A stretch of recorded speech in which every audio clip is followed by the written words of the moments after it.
Kung ano-anong sinasabi ng media. Ang laki-laki na ng utang. Nabayaran Mas pa tayo. mataas pa Kaya tayo ang nagpunta utang dito. Yung na mga media na yan. ginawa ni Puro fake Bongbong news na yung Marcos pinapakalat nyo sa kaysa TV. ating Puro fake news gross ang national pinapakalat ng media. product. Kaya napakawalang bilis Diba? na ngayon manood. Mas mataas ang utang ngayon sa Pilipinas. Walang gana. Kayo yung bayaran, hindi kami. Diba? Tama ka Ang dyan.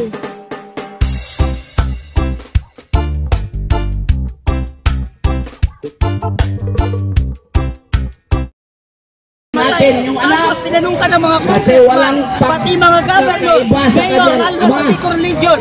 Anong dapat natin gawin? Mr. So, President, ang ano ang sinagot ng ito, Pangulo? Kumamit kaya lang nga sa tayo, ulo. ulitin ko na Dapat sa natin EDSA. gawin. Ikaw ang Pangulo pero Kasi hindi mo alam ang isolve yung EDSA mga po problem, ay simbolo pati ng kung paano pagkakaisa. mag-solve ng community. This is the Paano symbol natin yan? of a Na peaceful mamuno sa atin and ay walang bloodless utak, revolution walang alam, na hindi nangyayari marunong magsolusyon sa noong problema ilang ng bayan. dekadang nakaraan. Paano natin Na mapapatawag ang ating pagpatalsik ekonomiya? dito ay yung Namumuno ama sa atin ay ni walang Bongbong alam. Marcos. Hindi niya alam magpagtakbo. Kahit At yung kumali kanila, lang hindi pa ibigay tayo. ng ayos Nagbigay dahil tayo sa ng korupsyon. Ngayon, chance pinamumugaran ng sa gobyerno kanilang ng pamilya. korupsyon. Kaya nga nung kampanya, pilit natin ginawang puti. Yung itim nila nakahapon. Kasi Alam na natin nabigyan kung saan napunta binibigyan yan. natin sila Sa kamay ng mga tsansa buhaya yan. na magbago ang mga Marcos. Kaya hindi Kaya nga na- pinalibing ang kaya kanyang yan ama hindi na ni ibigay Duterte. dahil kinurap Kaya nila nga lahat. tinulungan ng mga Duterte ang mga Marcos Ngayon, kung na magbigay makabalik sila ng sa ayuda, pwesto. meron pang tatak na mukha Sa nila. akala na Di sila pera po ng ay taong nagbabago bayan yan. na. Pero Pero ng taong bayan yan. nakakalungkot dahil we believe na magbabago sila pero hindi pala. Kung ano ang ama, ganon din pala ang anak. At saka sa Kung ang ama at ina nagkaroon ng virus sa pagnanakaw, sa pagkaditador, Hindi kami ay bayan, hindi tayo ang bayaran virus dito. po ay Lahat ng nag-transfer pumunta sa dito, anak. Pati, nasa iba't ibang tawag panig natin ng doon, Pilipinas. Marcos Romualdez Mindanao, kami virus. May taga Visayas, Masahol may taga pa Luzon. sa Lahat COVID-19 tayo nandito. Pero kahit virus. piso, So, hindi ano kami bayaran. ang Hindi ating kami pumunta dito para anti-virus? magbabayad. Nandito kami Ang para ipakita ang suporta namin virus sa natin pamilya ni sa Rodrigo Marcos Duterte. Romualdez. Marcos Namin Romualdez virus. Sa Duterte. Patalsikin sa pwesto. Yun ang vaccine natin. Anti-vaccine Duterte at ang kanyang natin. anak na si Kasi virus, hahawa. Duterte. Nakahawa yan. Bakit natin na Diba? na mawala ang O, mga diba? nilang presidente? Nahawaan Ang presidente ng mga natin, Marcos lahat ng Pilipino at next Romualdez pangalan noong nila. unang araw ang mga alipores nilang nagnakaw sa Kabanalbayan, nagkaroon ng mga oligarkiya, pinapaboran sa Tulog mga sila nung negosyo, sinabi nila na bayaran nagkaroon ng mga maraming bihis loan. Hindi tayo Ang mga kanyang bayaran. ama nagkaroon ng mga pagnakaw na maginto. Ano masasabi? Eh ano ngayon nangyari?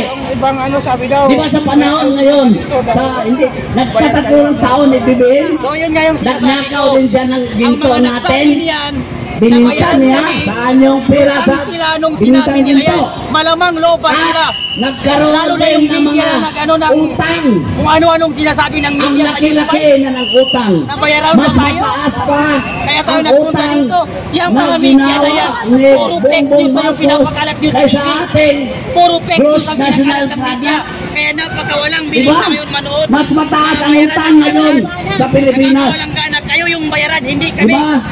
Ang bawat bata na pinanganak ay meron magkaroon na ng 143,000 pesos na utang bawat isang ang pinanganak. sorry, ang sir. Kaya nga, sumigaw tayo na Duterte dahil siya lang ang tanging pag-asa sa ating bayang Pilipinas.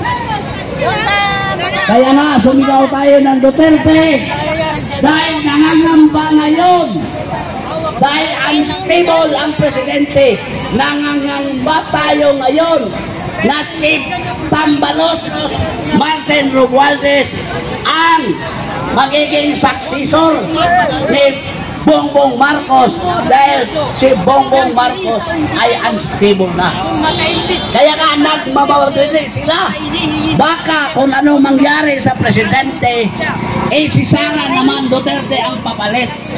Ayaw nila dahil mapigilan yung kanilang pagnanakaw sa kaban ng bayan. Yan yung dapat. Huwag tayong pumayag.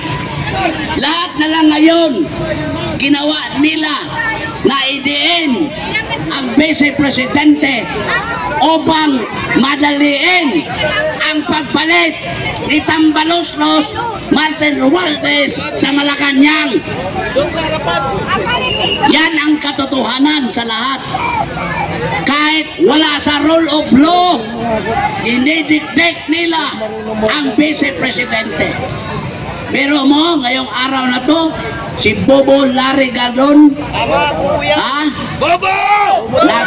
Bobo, nag-file sa Supreme Court sa disbarment ni Inday Sara, Bibi Sara. Pero Bobo talaga gago, sinabi pa niya, pag hindi daw ma-disbar ang Vice Presidente, i-impeach niya ang Supreme Court. Bobo, gago! Yan ang sign ng isang bobo at gago. Kaya nga na-disbar, hindi mo alam sinabi mo. Bobo! Meron pa siyang sinabi. Bobo talaga si Larrigadon. Pero mo, Supreme Court, sinabihan pa niya na anti-Marcos. Bobo! Gago! Bobo! Bobo! Ano klaseng tao ka? Bobo! Kaya ka nga gadon na disbar. Kaya nga na-disbar ka dahil wala kang alam. Ewan ko bakit naging abogado ka. Pero mo, i-impeach daw niya ang Supreme Court dahil kung di daw ma-disbar si Bibi Sara sa kanyang pag-file na disbarment, ipa-impeach niya. Ano ka ba ganun? Matino ba yung utak mo? Pareha lang kayo ng inyong amo kasi Bongbong Marcos. Ano yung salita mo? Pareha lang kayo. Bago lang nagtanim, nag-harvest na. Ano ba? Bagong seedless yun. Walang alam kung anong gawin. Wala na tayong ebidensya pang ipapakita na ang presidente natin baliw. Wala na tayong ebidensya pa. Klarong-klaro na ang ebidensya na ang presidente ay baliw. Baliw na. Kaya nga natatakot. They are in a panic mood. Tingnan mo si Martin Romualdez. Martin Romualdez now and Lisa Marcos, Lisa Satanas Marcos are in a panic mood. Kahit ano-ano na lang ang kanilang mga ginagawa ngayon. They are weaponizing the different government instrumentalities to bring down the Vice President. Then natatakot sila in the event the President dies or to no longer be discharging his duties. Mawawala si BBM at papalit si Inday Sara bilang legitimate successor.